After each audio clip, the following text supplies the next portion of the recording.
कहानियों की क्यारी में प्रस्तुत है कुत्ते की वफादारी की कहानी। बूढ़ा सुल्तान। एक गांव में एक किसान अपनी पत्नी और बच्चे के साथ रहता था। उसने एक कुत्ता पाल रखा था जिसका नाम था सुल्तान। वह कुत्ता बूढ़ा हो चुका था, उसके दांत भी टूट गए थे। इससे गांव के लोग उससे डरते नहीं थे। एक दिन सुल्तान घर के दरवाजे के सामने लेटा हुआ था तो उसने अपने मालिक को कहते सुना, अब यह सुल्तान हमारे किसी काम का नहीं है। न तो अच्छी तरह घर की रखवाली कर सकता है और न ही हमारी भेड़ों की। अब तो यह हमारे लिए बोझ है। मैं कल ही इसे गोली मार दूंगा। उसकी पत्नी को अपने कुत्ते से बहुत प्यार था। वह कुत्ते को नहीं मारना चाहती थी, इसलिए वह अपने पति से बोली, इस सुल्तान ने इतने वर्षों तक हमारे घर और खेतों की रखवाली की है, क्या हम इसे इसकी सेवा का यही इनाम देंगे? ईश्वर ने हमें सब कुछ दिया है, हम इसे 2 वक्त की रोटी तो दे ही सकते हैं। पर किसान अपनी पत्नी की बात से सहमत नहीं था। वह सुल्तान की जगह एक नया कुत्ता लाना चाहता था, इसलिए वह उस कुत्ते से पीछा छुड़ाना चाहता था। वह बोला, तू मूर्ख है, इस कुत्ते से अच्छी तरह घर और खेतों की रखवाली नहीं होती। अब यह हमारे काम का नहीं है। जब यह किसी काम का नहीं तो इसे बेकार पालने से क्या लाभ? अगर इसने इतने साल हमारी सेवा की तो हमने भी तो इसे भरपूर भोजन और मांस देकर इसे प्यार से पाला, और अब मैं इसे और नहीं पालना चाहता। कुत्ते ने अपने मालिक और मालकिन की बातें सुन ली। अब उसे लगा कि कल तक उसका मालिक उसे जरूर गोली मार देगा। मौत से तो सभी को डर लगता है। अतः वहां से भागकर अपने दोस्त भालू के पास गया, जो पास के जंगल में रहता था। उसने उसे अपने मालिक की बात बताई और अपने भाग्य को कोसने लगा।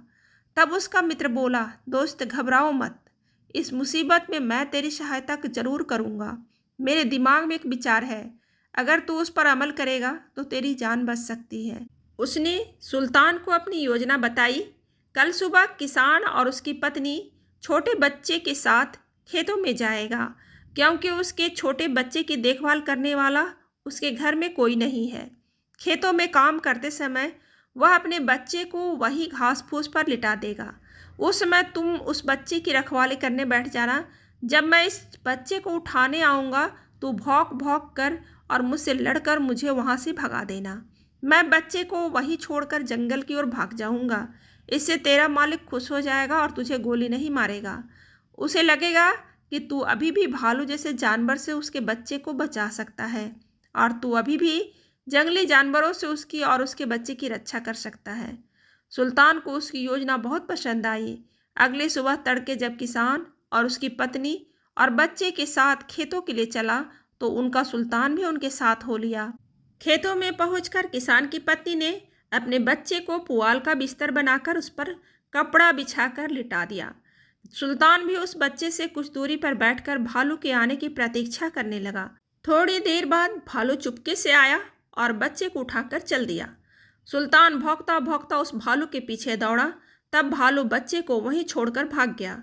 जब किसान और उसकी पत्नी ने सुल्तान का भौंकना सुना और बच्चे को उठाकर ले जाते भालू को देखा तो दोनों ही डर के मारे जोर जोर से चिल्लाते हुए भालू की ओर दौड़े। पर उन दोनों के पहुंचने से पहले ही भालू बच्चे को छोड़कर जंगल में घुस गया और सुल्तान उस बच्चे को उठाकर अपने मालिक के पास ले आया।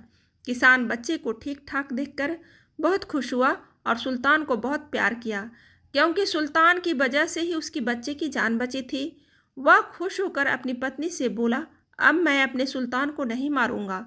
आज इसी ने हमारे बच्चे की जान बचाई है। आज से तुम इसे रोटियां दूध में भिगो कर देना, क्योंकि यह बेचारा रोटियां अच्छी तरह चबा नहीं सकता। बच्चे की जान बचाने के बाद से रोज सुल्तान की खूब सेवा होती। अब किसान ने कभी भी उसे गोली मारने की बात नहीं की। सुल्तान की जिंदगी आराम से गुजरने लगी। एक दिन सुल्तान रात के समय घर के आगे बैठा घर की रखवाली कर रहा था। तभी उसका दोस्त भालू उसके पास पहुंचा और बोला, मेरे मित्र, आजकल कई दिनों से मुझे कोई अच्छा शिकार हाथ नहीं लगा है। क्या मैं तुम्हारे मालिक की एक तगड़ी सी भेड़ को उठाकर ले जाऊं? मैंने मुसीबत में तुम्हारी सहायता की थी, अब मेरी मुसीबत में तुम मेरी सहायता करो। सुल्तान बोला, यह नहीं हो सकता। तुम मेरे सामने मेरी मालिक की भेड़ को उठाकर नहीं ले जा सकते। मैं अपने मालिक का नुकसान नहीं होने दूंगा। भालू ने सोचा कि सुल्तान उससे ऐसे ही कह रहा है। उसने सुल्तान की बात पर कोई ध्यान नहीं दिया।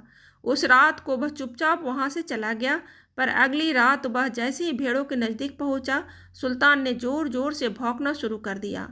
सुल्तान को भौंकना सुनकर किसान और उसकी पत्नी बाहर आए तो भालू को अपनी जान बचाकर वहां से भागना पड़ा। भालू को सुल्तान पर बहुत गुस्सा आया। उसने सोचा कि सुल्तान ने उसके साथ गद्दारी की है। अब सुल्तान से इसका बदला लेना ही पड़ेगा, क्योंकि जब तक सुल्तान जिंदा रहेगा वह किसान की भेड़ें कभी नहीं चुराने देगा।